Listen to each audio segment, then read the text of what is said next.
काफी मुश्किल स्थिति इस वक्त यूक्रेन में नजर आ रही है।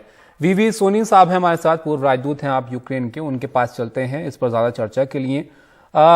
सोनी सर, अगर मौजूदा स्थिति को हम यहाँ पर देखें, यूक्रेन के राष्ट्रपति ज़ेलेंस्की अभी भी तैयार नहीं है पीछे हटने को। उनका ये कहना है कि वो सामना कर रहे हैं रशिया का, लेकिन आपको लगता है कि यूक्रेन सामना करने में समर्थ है रशिया के सामने, जबकि लग रहा है कि बहुत ज्यादा मुश्किल उनके लिए हो रहा है?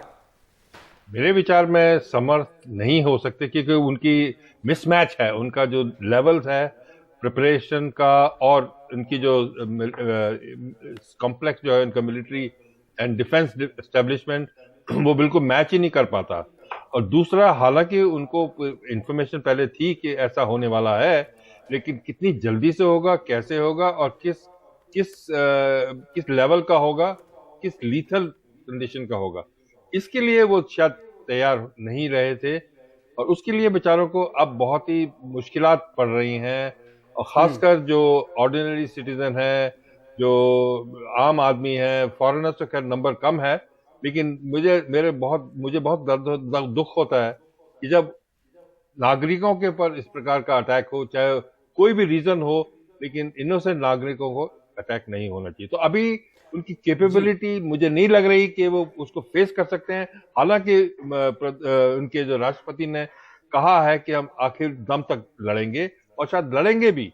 तो लड़के आदमी जो है वो, लेकिन क्या सोनी साहब, ये फैसला जो है सही है ऐसे हालातों में, जब आप देख रहे हैं कि आपको सैन्य तौर पर कोई सहयोग नहीं मिल रहा है, रशिया आपसे बहुत मजबूत है, थोड़ा बहुत भी नहीं, बहुत फर्क है दोनों की सैन्य ताकत में।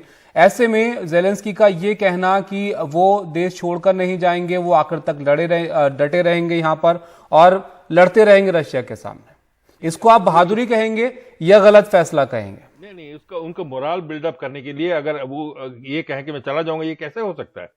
जाएंगे, इसका तो मैं मना नहीं करता हूं, क्योंकि अब उनके दिन बहुत ही कम रह गए हैं मेरे विचार में कि जब तक ऐसी स्थिति आए जबकि उनको जाना ही पड़ेगा। लेकिन मुझे लग रहा है कि ये सारा चीज उसी ओर जा रही है और सिचुएशन उनकी तरफ से इंप्रूव नहीं हो सकती, क्योंकि वो तितर बितर हो गए हैं, बिल्कुल स्कैटर्ड हो गए हैं। उनको मालूम नहीं कि कैसे हैंडल करना है, कैसे ग्रुप करना है, रीग्रुप करना है अपने फोर्सेस को।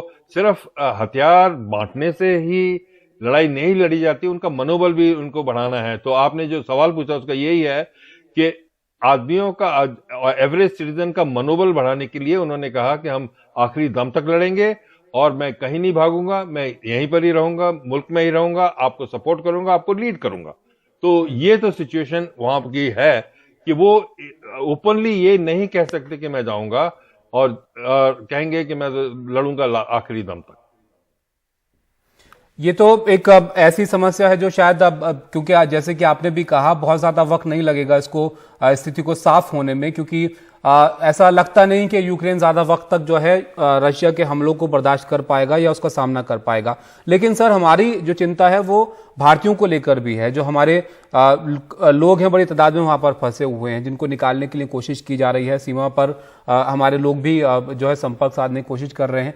ऐसे में आपको कैसे आप इस स्थिति को देखते हैं और कितना मुश्किल होता है ऐसे हालातों में अपने लोगों तक संपर्क कर पाना, उनको सही जगह पर, सुरक्षित जगह पर ले जा पाना, क्योंकि सड़कों पर जाहिर है आप ऐसे चल नहीं सकते ऐसे हालातों में? बिल्कुल ठीक कहा। मेरा भी सबसे ज्यादा फिक्र मुझे अपने बच्चों के लिए है।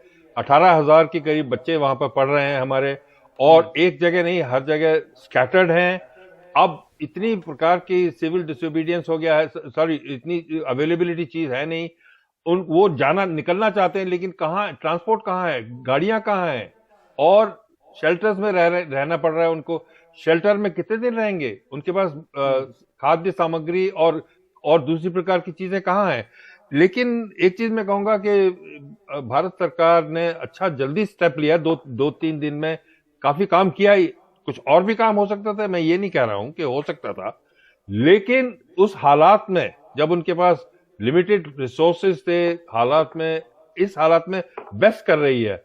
अब ये है कि स्टूडेंट को थोड़ा सा अपना मनोबल बढ़ाना चाहिए और शक्ति रखनी चाहिए, आपस में मिलजुल के रहें और देखें कि क्या करें। हमेशा गवर्नमेंट के हैंडआउट पर नहीं रहना चाहिए। गवर्नमेंट आपको सपोर्ट करेगी, नॉट मॉरली नहीं, दूसरी तरह से भी सपोर्ट करेगी, लेकिन आपको इस सिचुएशन से निकलने के लिए ग्राउंड में आप ही हैं जो को उन्होंने स्प्लिट आपको जो कि स्प्लिट डिसीजन आपने लेनी ऑन द स्पॉट। तो इसलिए आप देखिए लाइक माइंडेड दूसरे मुल्कों से आदमी बच्चे आए हुए हैं और उनसे साथ रखिए। अगर उनके पास कुछ सपोर्ट है तो उनको भी साथ में लेके चलें, तभी काम हो सकता है। ये चीज हर बात हमेशा ये कहें कि गवर्नमेंट ये नहीं कर रही, गवर्नमेंट वो नहीं कर रही, इतना पॉसिबल नहीं होता था।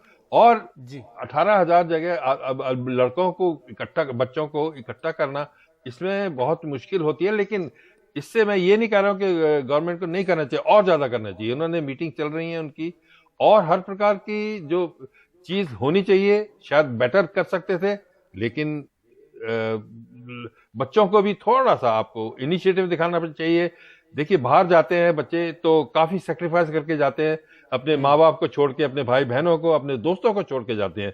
तो वो क्यों जाते हैं? देखिए मैं खुद कह रहा हूं, मैं हिंदुस्तान में दिल्ली का वासी हूं, लेकिन मैं कुछ बनना चाहता था तो मैं इलाहाबाद यूनिवर्सिटी में गया, वहां पे मैंने इतनी सेक्रीफाइसेस की, छोटी जगह गया। इसी तरह से मैं ये नहीं कह रहा कि जी जैसे कि सर आप भी यहाँ पर बता रहे हैं कि जिस तरीके के हालात अभी वहां पर बने हुए हैं, ऐसे में सब कुछ उस मुताबिक नहीं होता जैसा कि आप सोचते हैं या आप उम्मीद करते हैं। तो इसलिए अपनी तरफ से भी सब कुछ बात का ध्यान वहां पर रखना चाहिए कि आप अपने आप को सुरक्षित रखें, आप सुरक्षित जगहों पर रहें जब तक आप तक मदद नहीं पहुंचती है या आपको सुरक्षित रास्ता जो है वहां पर नजर नहीं आता है। भारत सरकार जो पूरी कोशिश कर रही है वहां से हमारे लोगों को निकालने की। और अगर आप यूक्रेन की स्थिति की बात करें तो हालात बहुत तनावपूर्ण वहां पर बने हुए हैं। सबकी नजर इस बात पर टिकी हुई है कि अब जो वहां के राष्ट्रपति हैं वो किस तरीके से आगे कदम उठाते हैं और कब तक जो ये तनाव है, जो लड़ाई है रशिया और यूक्रेन के बीच ये चलती है।